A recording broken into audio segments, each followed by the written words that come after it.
Hi, everybody. Nancy A. here from Professional Movement Solutions. Today, I want to show you an exercise that is good at core strengthening, but also helps protect your spine. And it's crunches, probably all heard of stomach crunches, but without flexion, without bending forward at the spine. And that's really important if you happen to have decreased bone density, such as osteoporosis and osteopenia, where you want to minimize compressive forces at your spine.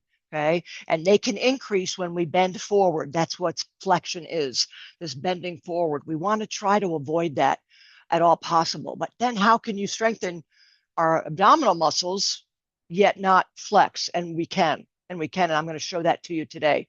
So we're going to use a mat here. We're going to lay down on our backs to do it. And I've got a couple props here, a couple balls that I'm going to use. Okay. And so basically, we're going to be on our backs with a ball between our knees. Okay. And a ball in our hands up above. Right.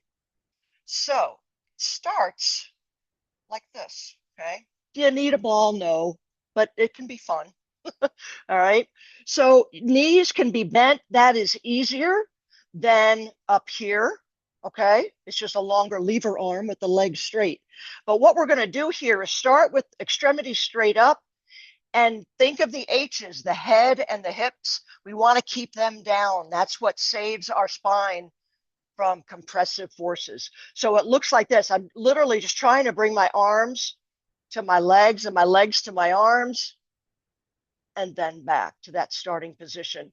The key is to go slow. You'll feel a lot of great work at the front of your trunk, rectus abdominis, right?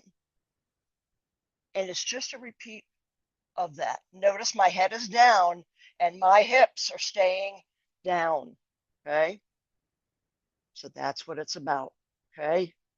So crunches without flexion, okay?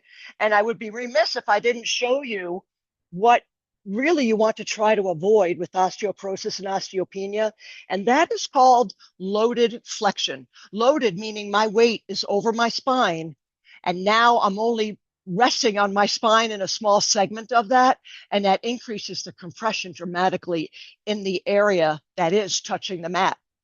So that looks like it. And what is that? That's the head up and the hips up like this. Okay. You do not want to do that because, again, that leaves only a small segment of your spine to take all the pressure of your weight, right, in a compressed, in a flexed manner, right, onto that spine. We want to try to avoid that. Nothing may happen, but why add compression when you don't need it, right, especially with bone density concerns. So crunches without flexion, right? Head and hips stay down and they're slow, right? Maybe you do as many as you can in one sitting, consecutively, that is, and rest and try to repeat that same number. That would be a great way to start, okay?